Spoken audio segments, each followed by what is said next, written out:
Hi everybody, my name is Bert. I'm going to show you how to change the brakes on a 2002 Chevy Avalanche. If I can do it, anybody can do it because I have no idea what the heck I'm doing. So first I take off that cover thing, and then I use a ratchet to take off the tire itself, get it out of the way. I brake my light, of course, and right here, I think I have to figure out which way left is in reverse. What I'm doing here is I'm using a wrench to take off the bolts that hold the brake squeezer together. And actually, you don't have to do that. I didn't learn that until after I was done. There's another set of bolts. There's two of them behind that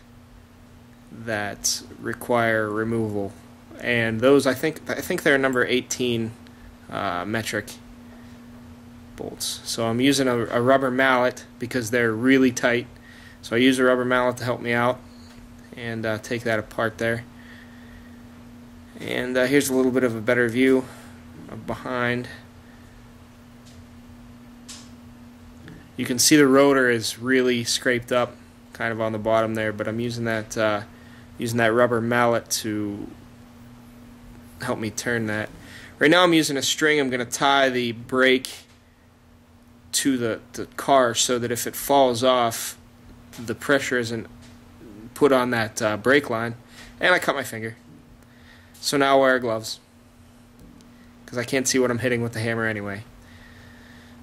So as you can see, this has really given me a problem, this bolt here. Maybe I'll hit it with some PB Blaster. I don't know. I didn't this time, but who knows if that would even help. So I'm just taking a look here, and now one last bolt on the top, and of course I'm hitting it the wrong direction. And I took that out. That came out pretty easy, and now I have to pull this thing off. I'm sure there's a word name for it. I don't know what it is. But the idea is don't drop it. And you can see there the two pistons, and that is what squeezes the brakes together. And I'm just kind of taking a look at what else is going on. And I don't want to break anything. That's the used. Trying to get it in focus there. Here's the bad brake pad. That was the inside pad. As you can see, it's completely rubbed away. There's no brake material left, and that's what's causing those grooves in my rotor. The bottom left one is the inside, and the top left one was the outside pad. As you can see, there's 2 or 3 millimeters thickness difference. Actually, I just made that up. I have no idea how big a millimeter is. The left side is the used, and the right is the new on the rotors there. So as you can see, the grooves on the left one, that's what's causing that grinding noise.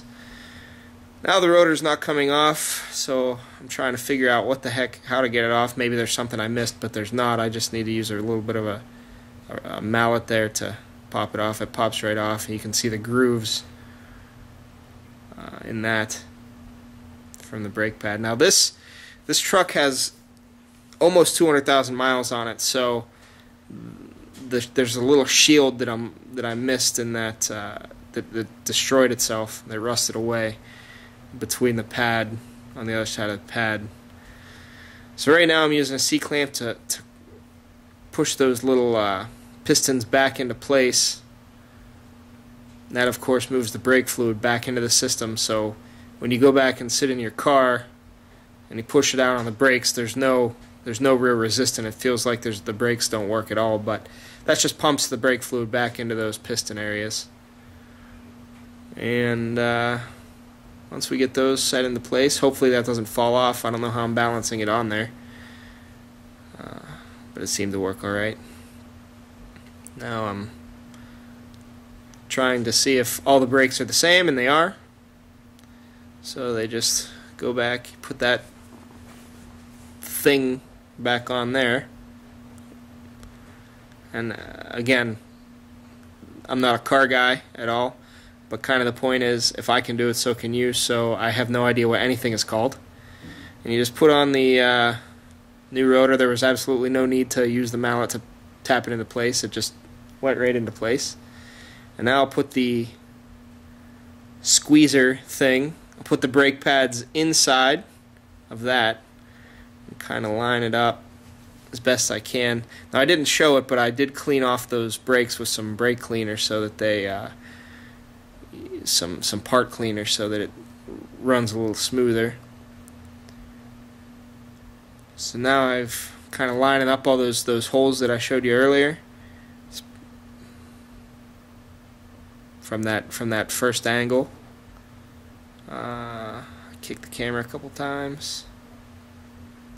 That light really does a good job on the video, letting us see what we're looking at, I guess.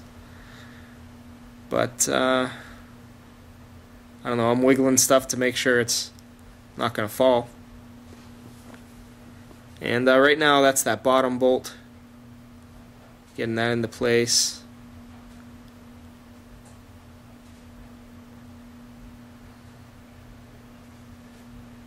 And now I'm taking a phone call, apparently, or checking the time. I was checking the time. So the top bolt, next one that goes into place. I'm that fast in real life. So now I'm gonna, what the heck am I doing now? I'm still working on that top bolt. Jeez, oh man. Wiggling stuff just to make sure it's moving, but I apparently didn't care. And things seem to have lined up pretty nicely there. So now all I have to do is line up the tire, put the tire back on, throw the old lug nuts back on, and I, of course, my air ratchet doesn't have exactly enough. The tube is kind of small, so I don't get enough power. I have to get a new tube, but I just use the tire iron, or whatever it is, to tighten those up one time real nice. Get those on there. Jacked it up so that I can pull the jack stands out of the way. Oh, I almost forgot to cover these stupid things. But don't over tighten them because they'll just crack right off. But if you do it right, everything should work out fine. And that's literally all there is. It should take about, this one took me actually a little longer, but it shouldn't take more than about 45 minutes to do it if you have all the equipment and you don't throw things because you get frustrated. Alright, thanks guys. Good luck, and we'll see you later.